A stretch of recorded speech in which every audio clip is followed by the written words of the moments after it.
BJP ಸರ್ಕಾರದಲ್ಲಿ Talibani ಪ್ರೇರಿತ ಅಧಿಕಾರಿಗಳಿದ್ದಾರೆ. ರಾಜ್ಯ ಸರ್ಕಾರ ತಕ್ಷಣವೇ ಅಧಿಕಾರಿಗಳನ್ನು ವಜಾಗೊಳಿಸಬೇಕು. ದೇವಸ್ಥಾನ ತೆರವು ಬಗ್ಗೆ ನಾಳೆ ದಕ್ಷಿಣ ಕನ್ನಡ, ಉಡುಪಿ ಜಿಲ್ಲೆಯಲ್ಲಿ ಬೃಹತ್ ಪ್ರತಿಭಟನೆ ನಡೆಸಲಾಗುವುದು ಅಂತ ವಿಎಚ್ಪಿ ಮುಖಂಡ ಶರಣ್ ಪಂಪ್ವೆಲ್ ತಿಳಿಸಿದ್ದಾರೆ. ಈ ಬಗ್ಗೆ ಮಾಧ್ಯಮದವರೊಂದಿಗೆ ಮಾತನಾಡಿ, ಸರ್ಕಾರ ಅನಧಿಕೃತ ಧಾರ್ಮಿಕ ಕ್ಷೇತ್ರಗಳ ಪಟ್ಟಿಯನ್ನು ವಾಪಸ್ ತೆಗೆದುಕೊಳ್ಳಬೇಕು. ಬಿಜೆಪಿ ಸರ್ಕಾರದಲ್ಲಿ ತಾಲಿಬಾನಿ ಪ್ರೇರಿತ ಅಧಿಕಾರಿಗಳಿದ್ದಾರೆ ಎಂಬ ಶಂಕೆ ಇದೆ. ಮೈಸೂರಿನಲ್ಲಿ ತೆರವುಗೊಳಿಸಿರುವ ದೇವಸ್ಥಾನವನ್ನ ಮತ್ತೆ ಮರು ನಿರ್ಮಾಣ ಕೊಡಬೇಕು ಅಂತ ಆಗ್ರಹಿಸಿ ಸೆಪ್ಟೆಂಬರ್ 16ರಂದು ಉಡುಪಿ ಹಾಗೂ ದಕ್ಷಿಣ ಕನ್ನಡ ಜಿಲ್ಲಾ ಹಾಗೂ ತಾಲೂಕು ಕೇಂದ್ರಗಳಲ್ಲಿ ವಿಎಚ್ಪಿ ಹಾಗೂ ಬಜರಂಗ ದಳದ ನೇತೃತ್ವದಲ್ಲಿ ಬೃಹತ್ ಪ್ರತಿಭಟನೆ ನಡೆಸಲಾಗುವುದು. ಈ ಪ್ರತಿಭಟನೆಯಲ್ಲಿ ಸ್ವಾಮೀಜಿಗಳು, ಸಂಘಟನೆಯ ಪ್ರಮುಖರು ಸೇರಿ ಹಲವರು ಭಾಗವಹಿಸಲಿದ್ದಾರೆ ಅಂತ ಹೇಳಿದ್ರು.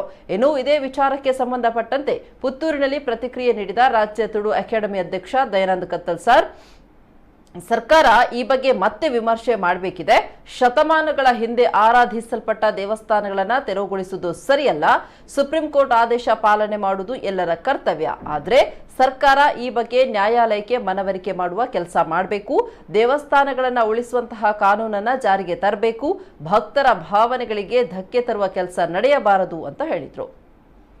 ರಾಜ್ಯದಲ್ಲಿರುವಂತಹ ದೇವಸ್ಥಾನಗಳನ್ನು ತೆರವುಗೊಳಿಸುವುದನ್ನು ನೋಡಿದರೆ ಬಿಜೆಪಿ ಸರ್ಕಾರದಲ್ಲಿ ತಾಲಿಬಾನಿ ಪ್ರೇರಿತ ಅಧಿಕಾರಿಗಳು ಇದ್ದಾರೆಂಬಂಥ ಸಂಶಯ ನಮಗೆ ಇವತ್ತು ವ್ಯಕ್ತವಾಗ್ತಾ ಇದೆ.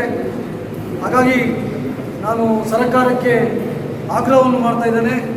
ತಕ್ಷಣ ಯಾರು ಈ ಅಧಿಕಾರಿಗಳು ದೇವಸ್ಥಾನಗಳನ್ನು, ನಮ್ಮ ಧಾರ್ಮಿಕ ಕ್ಷೇತ್ರಗಳನ್ನು ತೆರವುಗೊಳಿಸುವಂಥ ಕೆಲಸವನ್ನು ಮಾಡ್ತಾ ಇದ್ದಾರೆ, ಅವರನ್ನು ತಕ್ಷಣ ಹುದ್ದೆಯಿಂದ ಕಿತ್ತೊಗೆಬೇಕಂತೇಳಿ ಈ ಸಂದರ್ಭದಲ್ಲಿ ನಾನು ಸರ್ಕಾರಕ್ಕೆ ಆಗ್ರಹವನ್ನು ಮಾಡುತ್ತಾ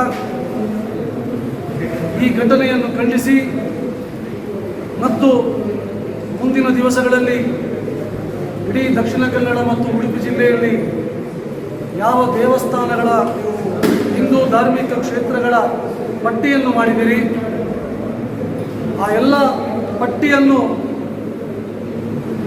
ತೆರವುಗೊಳಿಸುವಂಥ ದೇವಸ್ಥಾನದ ಪಟ್ಟಿಯನ್ನು ವಾಪಸ್ ತೆಗೆದುಕೊಳ್ಬೇಕು ಮತ್ತು ಮೈಸೂರಿನಲ್ಲಿ ಯಾವ ದೇವಸ್ಥಾನವನ್ನು ನೀವು ತೆರವುಗೊಳಿಸಿದಿರಿ ಅದನ್ನು ಪುನರ್ ನಿರ್ಮಾಣ ಮಾಡಬೇಕು ಎಂದು ಆಗ್ರಹಿಸಿ ನಾಡ್ದು 16ನೇ ತಾರೀಕು ಗುರುವಾರ ದಕ್ಷಿಣ ಕನ್ನಡ, ಉಡುಪಿ ಜಿಲ್ಲೆಯಲ್ಲಿ ಮತ್ತು ತಾಲೂಕು ಕೇಂದ್ರಗಳಲ್ಲಿ ವಿಶ್ವ ಹಿಂದೂ ಪರಿಷತ್ ಮತ್ತು ಬಜರಂಗ ದಳದ ನೇತೃತ್ವದಲ್ಲಿ ಒಂದು ಬೃಹತ್ ಆದಂಥ ಪ್ರತಿಭಟನೆ ಕಾರ್ಯಕ್ರಮವು ನಡೆಯಲಿದೆ.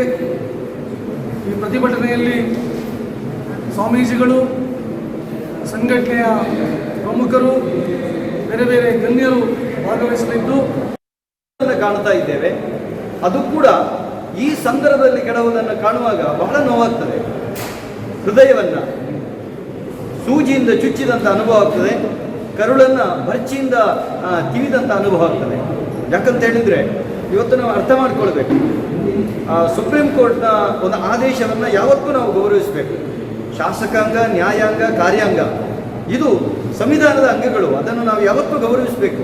ಆದರೆ ದಯವಿಟ್ಟು ಅರ್ಥ ಮಾಡಿಕೊಳ್ಬೇಕು, ಇವತ್ತು ಒಂದು ವ್ಯಕ್ತಿ ಒಂದು ಪ್ರದೇಶದಲ್ಲಿ ಆತ ನಿವಾಸವನ್ನು ಮಾಡಿಕೊಂಡಿದ್ದರೆ ಒಂದು 5 ವರ್ಷವೋ 10 ವರ್ಷವೋ 20 ವರ್ಷವೋ 30 ವರ್ಷವ ನಂತರ ಆತನಿಗೆ ಆ ಭೂಮಿಯನ್ನು ಸ್ವಂತ ಮಾಡುವಂಥ ಕ್ರಮ ಇದೆ, ಒಂದು ಅಧಿಕಾರ ಇದೆ.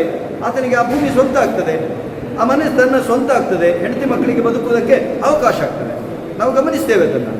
ಅವರಿಗೆ ಏನು 2.25 ಸೆನ್ಸೋ, 1.5 ಸೆನ್ಸೋ, 5 ಸೆನ್ಸೋ ಒಂದು ಭೂಮಿ ಅವರಿಗೆ ಸ್ವಂತ ಆಗುವಂತಿದೆ.